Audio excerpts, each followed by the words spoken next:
Hello दोस्तों, कैसे हैं आप सब। स्वागत है आपका हमारे अपने चैनल पर, जहां आपको समय समय पर मेरे द्वारा क्रॉस ड्रेसिंग कहानियां देखने को मिलती हैं।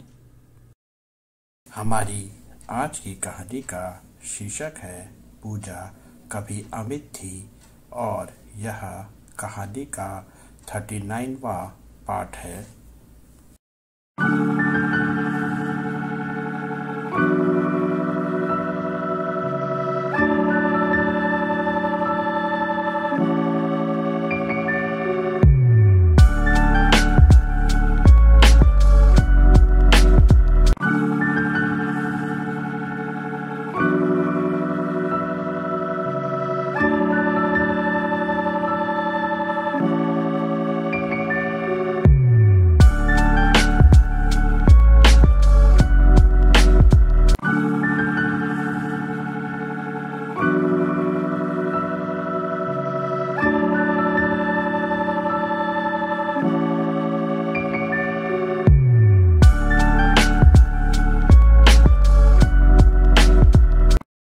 मुझे मेरी दीदी की शादी में शामिल करवाने की तरकीब निकालने की जिम्मेदारी मेरी माँ ने अपने ऊपर ले ली थी। माँ से पूछने पर माँ ने मुझे बताया कि रेखा एक बार फिर हमारी इस काम में मदद करेगी। माँ की तरकीब पर मुझे पूरा विश्वास था। मेरी सासू माँ और निशा के बीच की दूरियों को कम करने वाली तरकीब भी मेरी माँ ने ही हमें सुझाई थी।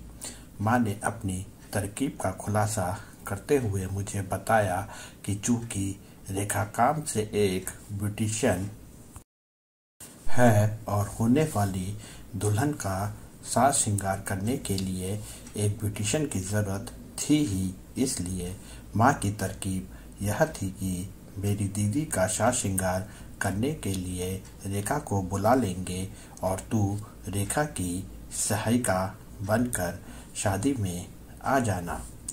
माँ की तरकीब सुन मेरा उदास चेहरा और मेरा उदास मन खुशी से खिल उठा। इस तरकीब से मुझे ऐसा लगा जैसे शादी को लेकर मेरी सारी मुसीबत ही दूर हो गई हो। एक बात तो है मेरी बहनों, अगर हमारी किसी भी मुसीबत में हमें अपनों का साथ मिल जाए तो हर परेशानी का हल निकल ही जाता है। मैंने माँ से कहा कि रेखा से मैं बात कर लूँगी और शादी वाले दिन सुबह ही मैं रेखा के साथ घर आ जाऊँगी।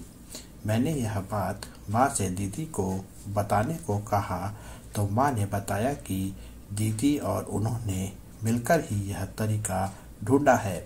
इसके बाद मैंने खुशी खुशी माँ को दीदी की शादी के लिए की गई मेरी एक एक खरीदारी दिखाई। माँ ने मेरी सासू माँ को भी मुझे मेरे साथ शादी में आने को कहा, जिसे मेरी सासू माँ ने स्वीकार कर लिया। समय कम था और दीदी की शादी के लिए बचे दिन भी जल्द ही निकल गए थे।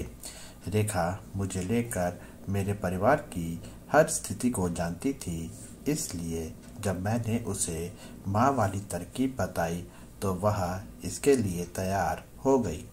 दीदी की शादी वाले दिन सुबह सुबह मैं, रेखा और मेरी सासू माँ नई दिल्ली से लखनऊ के लिए रवाना हो गए। अपने माता पिता की बेटी बनकर आज पहली बार मैं अपने ही घर में जा रही थी। मेरी दवाइयों के असर से मुझ में अमित वाले कोई चिन्ह अब शेष नहीं रह गए थे। अब मैं शरीर से भी पूजा थी, सिर्फ पूजा, अपने माता पिता की बेटी और अपनी बहन की बहन। पूरा रास्ता मेरा इसी ध्यान में गुजर गया। कभी मुझे अपने माता पिता का ख्याल आ रहा था तो कभी अपने रिश्तेदारों का। मैं सोच रही थी जिन रिश्तेदारों पड़ोसियों ने मुझे हमेशा अमित वाले रूप में देखा था, क्या वह आज मुझे पूजा के रूप में पहचान पाएंगे या नहीं। अपनी माँ और दीदी से भी मैं आज बहुत समय बाद मिल रही थी और पिताजी से भी मुझे बार बार यही ख्याल आ रहा था कि क्या वह मुझे पहचान लेंगे। माँ और दीदी का मुझे पहचान लेने का कोई डर नहीं था, बस मुझे इस रूप में मेरे पिताजी ना पहचान ले, इस बात से मैं मन ही मन डर भी रही थी और खुद को गाड़ी के शीशे में बार बार निहार भी रही थी कि मुझ में अमित वाले कोई चिन्ह रह तो नहीं गए ना। एक लंबे सफ़र के बाद हम मेरे घर पहुंच गए। घर के आंगन में जाकर रेखा ने गाड़ी रोकी। माँ को मैंने हमारे पहुंचने की खबर कर दी थी। घर पर पहुंचते ही मैंने अपना दुपट्टा सही किया और दुपट्टे को एक आदर्श बहू की तरह सर पर रख लिया। गाड़ी की आवाज़ सुन माँ दौड़कर आंगन में आई। गाड़ी में से सबसे पहले सासू माँ उतरी। सासू माँ ने गाड़ी से उतरते ही माँ को हाथ जोड़े और उसके बाद दोनों एक दूसरे के गले लग गईं। उन दोनों को देखकर हम सबको ऐसा लग रहा था जैसे दो सहेलियां बहुत समय बाद मिल रही हों। फिर रेखा और मैं गाड़ी से उतरे। मेरी सासू माँ ने माँ से रेखा को अपनी बेटी और मुझे अपनी बहू कहकर मिलवाया। रेखा ने माँ को नमस्ते किया तो मैंने माँ के पास जाकर माँ के पाँव पर प्रणाम किया। माँ ने रेखा और मुझसे अनजान से बनते हुए हमें अपना आशीर्वाद दिया, क्योंकि माँ के बगल में मेरे पिताजी आ गए थे। माँ ने मेरी सासू माँ को पिताजी से यह कहकर मिलवाया कि वह उनकी पुरानी सहेली है और वह शादी में अपनी बहू और बेटी के साथ आई है और उनकी बेटी और बहू ब्यूटिशियन भी है। रेखा ने मेरे पिताजी को नमस्ते किया तो मैंने बहू का फर्ज निभाते हुए अपने पिताजी के पैरों में प्रणाम किया।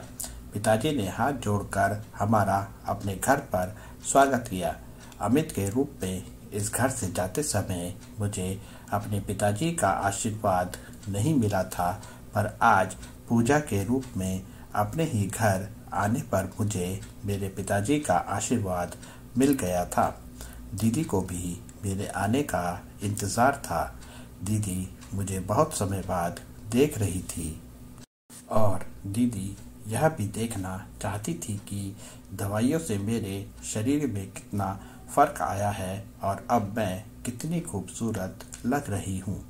पूजा के रूप में दीदी आज मुझे पहली बार देखने वाली थी। अपने घर के दहलीज पर अपना पहला कदम रखते ही मुझे एक अलग सी खुशी का एहसास हुआ। आज अपने घर में मैं अपनी उस पहचान के साथ आई थी, जो पहचान मुझे मेरे जन्म से नहीं मिली थी। आज मेरी पहचान वह पहचान थी जिसको मैंने बहुत संघर्ष के बाद प्राप्त कर लिया था। माँ हमें मेरे कमरे में ले गई। दीदी भी हमारे साथ साथ कमरे में आ गई। दीदी को देख मैं अपने जज्बात काबू में नहीं रख पाई और दीदी के गले लगकर मैंने उन्हें उनकी शादी की मुबारकबाद दी। माँ ने कमरे का दरवाज़ा बंद कर दिया था। माँ और दीदी ने मेरे रूप श्रृंगार की तारीफ की। दोनों ने ही कहा कि दवाइयों से मुझ में बहुत ही बदलाव आ गया है और इसी वजह से मेरे पिताजी ने भी मुझे नहीं पहचाना था। मैंने अपनी सासू माँ और रेखा को अपनी दीदी से मिलवाया। मेरा हर कदम पर साथ देने के लिए मेरी दीदी ने रेखा का धन्यवाद किया और सासू माँ को भी धन्यवाद किया। इसके बाद मैंने दीदी को मेरी तरफ से उनकी शादी का उपहार, उनका लहंगा दिखाया। दीदी मेरे उनकी शादी में शामिल होने से ही बहुत खुश थी। उन्होंने मेरे द्वारा डिज़ाइन करवाए उनके लहंगे की तारीफ की और एक बार फिर मुस्कुराते हुए हम दोनों बहनें एक दूसरे के गले से लग गईं। मेरी माँ ने हमारा ध्यान समय की तरफ लगवाया और कहा कि मिलना तो तुम दोनों बहनों का लगा रहेगा। तुम यहाँ एक ब्यूटिशियन बनकर आई हो, इसलिए अपने काम पर भी ध्यान दो। मैं और रेखा हमारी तैयारी में लग गई और दीदी और माँ अपने अपने कामों में लग गई। घर में 2 ब्यूटिशियन के आने के बाद जंगल में लगी आग की तरह बहुत जल्दी ही फैल गई और यह खबर सुन घर की सभी महिलाएं बहुत खुश थी। थोड़ी देर में ही घर आई मेरी महिला रिश्तेदारों का जमावड़ा रेखा और मेरे अगल बगल लग गया। कहानी का अगला भाग देखिए 25 फरवरी 2024 को दोपहर 2:30 पर। आपका अपना नयन भास्कर।